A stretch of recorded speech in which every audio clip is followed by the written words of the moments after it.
day, good morning, good evening, good night, good afternoon, good sunset, good happy Christmas, merry birthday, wherever you are on the infinite timeline.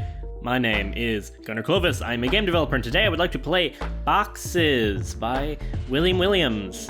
If you are an avid viewer of this channel, I mean, I know, even the people that watch the videos consistently don't watch every video, nor would I expect them to. But I've played many Saucy Armadillo games. That's always tough. And which are a combination between Josh Wilson and Avis, and then even some games by Josh Wilson alone. And William Williams is the composer, at least one of the composers for some of those games, like I know with Rockwell Kenny Blackout, and I believe the Entropy games, or at least Entropy 2, if I remember correctly. And he reached out to me asking me to play their games, which, yeah, really happy to. I like this page, first impressions. Has a really nice, strong logo, William Williams. It's very readable. That's a big thing. It's kind of a scratchy, like painterly font, right? But it's very readable. That's largely due to the high contrast, but also there's good spacing. And even though, that W is kind of squished together, but it's readable. And I am... I'm dyslexic, at least a little bit, and I am not good at reading other people's handwriting. So if I can read it, that's a good sign. It means other people can probably read it much better.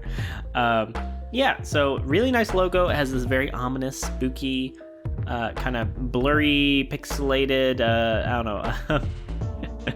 image of a very light forest. It's very Blair Witchy, right? Very kind of dark and horror aesthetic. It's nice. Their custom colors set, that has a really nice background. I really like this dark gray or light black. It's kind of similar to the Discord gray actually. I really like it. It's a good color, and then it has a custom link color set, so it's not the annoying kind of. I don't know. I'm just really annoyed. As if you're an quote unquote avid viewer, you would know I am kind of just sick of the itch.io red, just because it's everywhere, because it's the default, and I've just seen it a billion times, and I don't think it's the best shade. This is a very nice shade of blue. It complements the background well, and then the cover images are very simple. They're all white and black, and then Boxes has a little splash of red. Overall, like even taking the cover images into account, which normally I wouldn't do because that's thinking way beyond. Really nice color palette all around. I'm getting stuck on this like I always do. But William Williams, video games for people with ears. William Williams being primarily a composer, as I understand. And then it says games, all lowercase. It's an aesthetic. It works well. I think it all. It's very cohesive. I like it. And using a bullet list, that's a really good idea. It makes it stand out visually. So Boxes, their spreadsheets, find, or. I don't know. So Boxes in there are the two game names, which is a little theme of of just a single all lowercase word that's very vague and interesting. And then the last two are spreadsheets, and then find, or. I have no idea what that means. Are those supposed to be two other games that just aren't on the itch and aren't linked at all? I don't really understand. This is actually, it's an all right system. When you only have two games that you're showing on your account, it's totally fine. Just list them and link them. Just gives another way to find them. Improves SEO. It's very good. The link here is Williams' SoundCloud. Nice. All right. Again, really nice imagery. Oh, and that's a good logo. Actually, that W_W, that's a really good logo. That makes a lot of sense. And I really like this image. It's very garish and ominous and mysterious with a very nice monochromatic colors. Looks interesting. I have no idea what it is. It's just abstract art. Might have been a photograph that the levels and such were messed with. It's very pretty. I like it a lot. I like it quite a bit. Let's play Boxes. So Boxes, okay, cool. Also has a color palette set. Seems to be pretty much the same color palette. I think that's a different shade of blue. I kind of prefer, this shade. It's a little bit more readable with the contrast against the background. This one kind of blends in a little bit more. I don't know. All right. Okay. So so this was by William Williams, but the programming was by Josh Wilson. Okay, interesting. Yeah, so then made with Game Maker. Has a few tags. I would recommend filling out all 10 of the tags you're allotted. Game Bout boxes, both red and black. Very short bio. I really like the consistent theming of it all being lowercase. It's kind of a brand for the for the account. Okay, yeah, and there's a bigger version of that photo. Okay, you can zoom it out and see that. Because yeah, at 100%, we can't see the game screen, right? It's too big. So this is normal zoom, and this is just a 1920 by 1080p laptop. So there's nothing funky going on with my screen resolution. This is how it should look for basically everybody. And we can't see the full game on screen, and that's super annoying. I don't like to run games like that, so we have to zoom out, which is fine, but just don't ask your players to do extra stuff. Don't get in their way of playing the game. So I think the game window could be resized. This looks like it's this is a 1080p aspect ratio game window, and yeah, that doesn't seem to work. I mean, I've had my own experiments with that as well, and my experiments have failed. I think it doesn't really work. But what you always really want is a full screen button, and let's see if you have one. That is just a simple toggle within itch.io itself. It's literally 2 seconds to do when you're just editing the page. When you have an HTML5 game, you just say enable.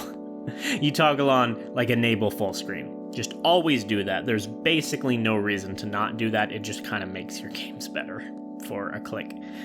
So I really wish that was the case here.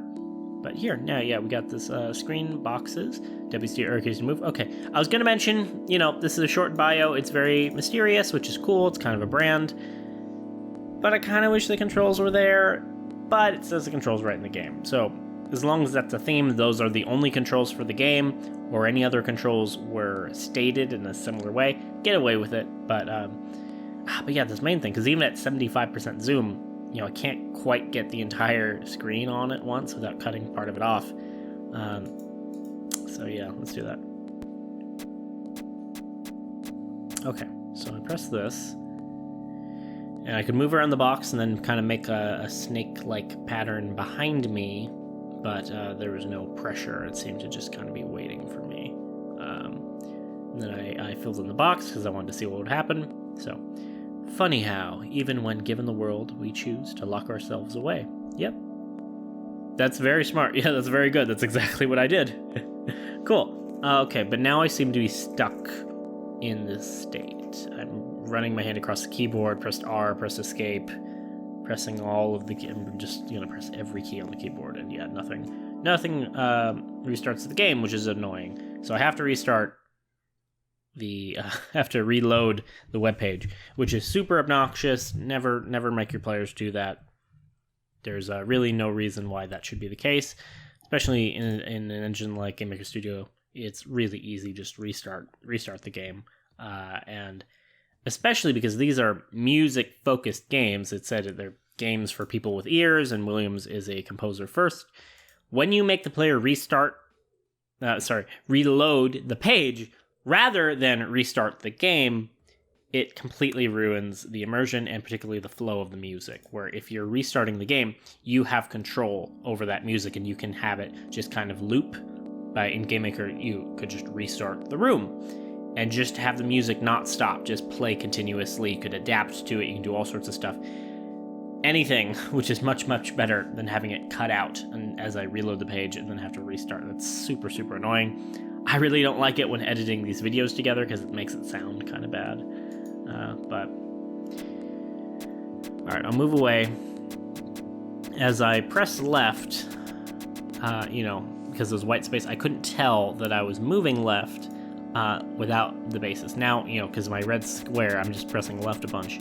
My red square doesn't move within the screen, right? Maybe if I move up, the red square is always in the center, right?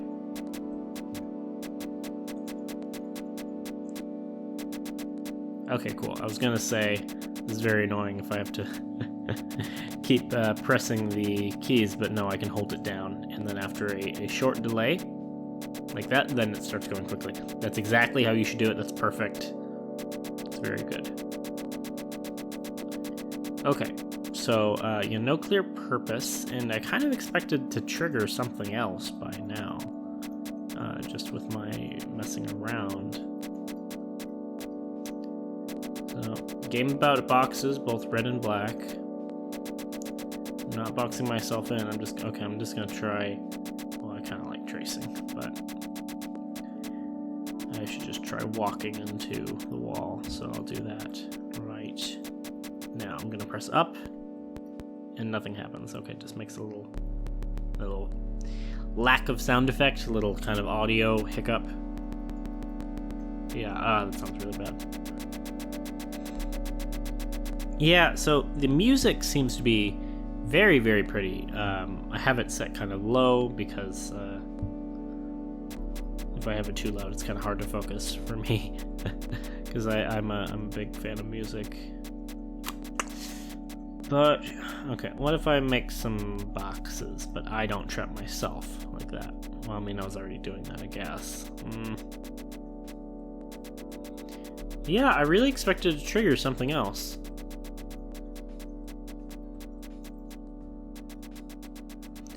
Yeah, so the music, it's very pretty. I really like the music. It's very, simple and atmospheric, just kind of an ambient soundtrack.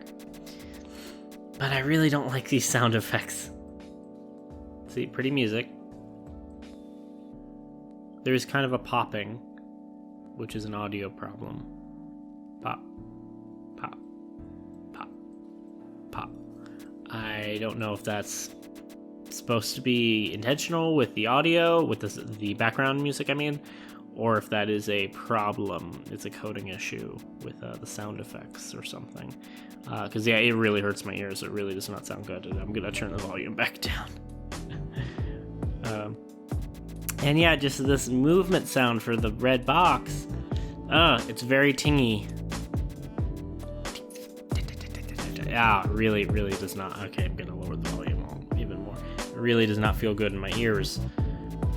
And so something you can do, is the simplest solution that you should always have, which I can't tell if it's being done here, because sometimes you can do it, but do it so minimally that you can't notice, is to vary your sound effects pitch randomly. Random pitch shifting, we call it. It's very easy to do in most engines, particularly like Game Maker Studio. It's like a one line of code extra. It's a couple lines of code, but one of those lines of code is just to play the sound effect, right, that you're calling anyway. And then you save that to a local variable if you weren't doing that anyway.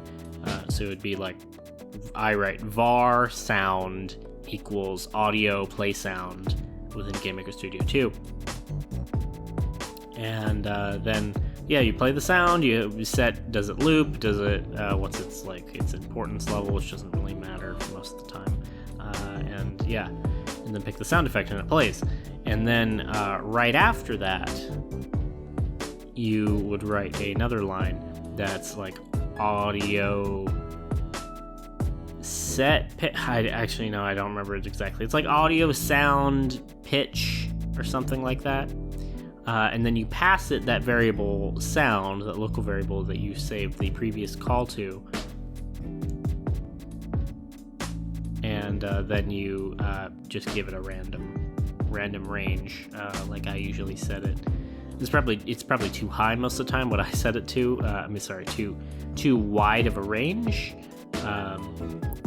But I often set it to like random range 0.9, comma 1.1. So that's giving it like a variance of 10% either up or down. So about a 20% range total that the pitch can swing randomly.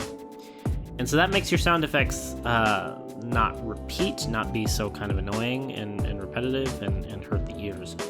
That's a very common trick. It's pretty universal and standard, and that's because everyone should be doing it all the time, right? There's no real reason not to do it. So I've been messing around. I've been trying to make different shapes. It is very cool. Anytime you're letting the player kind of like paint and express themselves and draw in the world in any kind of way, it's this act of not, well, actually, I was persistence. Yeah, this is persistence, but it's not quite the word I was looking for. Although persistence like this is very good. That's why like Hotline Miami is so satisfying, because everything persists. All of the enemy corpses that you defeat persist in the world, and then you have to like walk past them at the end and then kind of admire your handiwork. It makes games very juicy and very satisfying. But it's also it's this element of interaction, just generically, where the players feel like they can leave a mark on the world, regardless of how small and silly it is. So, okay, now I just boxed myself in. So, think of Overwatch and, the silly cardboard crates that you can shoot and punch and different stuff, and the fences you can break. That has a very, very, very minor, negligible gameplay difference, but not really.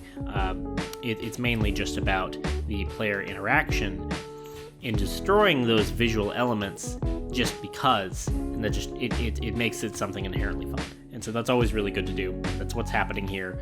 If you had a big world full of grass, I'll just kill myself. Yeah, so funny how even when given the world, we choose to lock ourselves away. And cool, the text turns black right here. Sorry, it's black when it's on the white background, and then it turns white when it's on the black background. So it's always visible.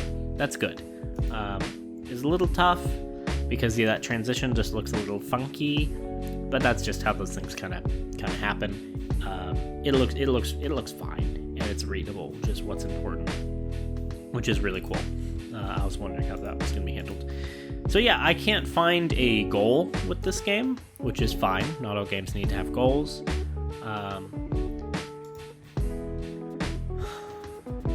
And it's absolutely a way to express. And I feel like this game definitely has a message. It's maybe not the most complicated message, and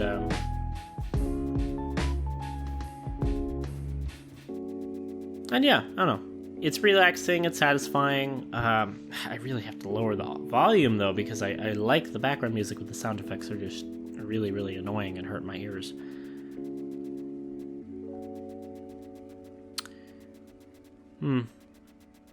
So yeah, I don't know. I was just trying to figure out this game.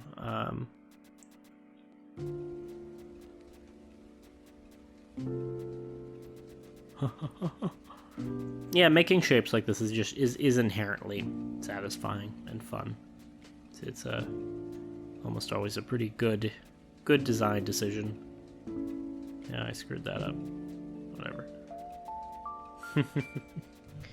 Yeah, so I don't know. Anything you can do, learn from what this game is doing, because this game is very simple. It's actually a great learning opportunity, because this game is basically nothing, right? It's a box, and as you move, you plop down a string of black boxes. And that's what it says. The game about boxes, both red and black. It's like a line, and that alone, that's literally all the game is, and it's still decently fun and satisfying to just mess around with. It has an inherent fun to its game feel, and that's because of this sense of interaction, of permanence and persistence, that I am the player, am just kind of leaving a mark on the world and can kind of do whatever I want. That's inherently fun. And so no matter what you're doing, like if you're doing a generic fantasy RPG game, which I see all the time, and if you have a bunch of grass that the player walks through, maybe make it so that like the player leaves a mark on the grass as they walk, that they kind of like press down the grass, and then it stays either for a little bit or indefinitely. That there's just always this kind of pattern to where the player walked through. Same thing with like footsteps in the sand, like Pokemon, pretty normal JRPG thing that player walks through some sand, leaves a bunch of footprints. Usually they fade away, but you can try different stuff with that. Often having it be like actually permanent like this is a lot more fun, a lot more satisfying, but can cause problems because eventually you'll like run out of space and it'll be using up too much data, right? So you can limit that. It depends on your type of game. If you have a game with like small compartmentalized levels, yeah, there's a lot of different ways to approach that problem. Depends on the specifics of pretty much everything involved. But yeah, this was boxes. I'm pretty sure I found everything to be found in this game. If not, I couldn't find it, obviously. Yeah, it's a nice game. I wish I could appreciate the music more. It's just the sound effects are kind of holding it back because they just really grate on my ears. But yeah, I think this is a really good exploration in how such a simple mechanic like this can just be inherently fun, just through the act of persistence. And yeah, and the theming for William's game page and creator page, really consistent, really strong, really good color palette, very nice kind of ominous, mysterious imagery, and yeah, really cool. Thank you so much for watching. Please remember that want is the mother of industry, necessity is the mother of invention. Remember to waste not and want not. Penny saved is a penny earned, all that good stuff. I hope this video was fun or entertaining or interesting in some regard, and can help you on your own game development journey or whatever it is you're doing. I'm obviously mainly geared towards a game development audience, but I still hear a lot that, you know, it's just kind of helpful regardless of your field, whether you're a writer, you're an artist, you're an animator, you're an actor, I'm spacing on most of the hobbies right now. Pick any arts and crafts thing. I don't know, you're a wood carver, you're a glass blower, whatever you are. The same kind of rules and guidelines and advice about being a creative and working consistently and moving towards your goals applies to you pretty much no matter what your field is. Yeah, so remember that, yeah, genius is 1% inspiration and 99% perspiration. It's all about just doing that work, pushing forward, and yeah, just doing things consistently. Yeah, cool. It's nice talking at you. I hope you have a lovely day, lovely night, wherever you are, whenever you are. Goodbye.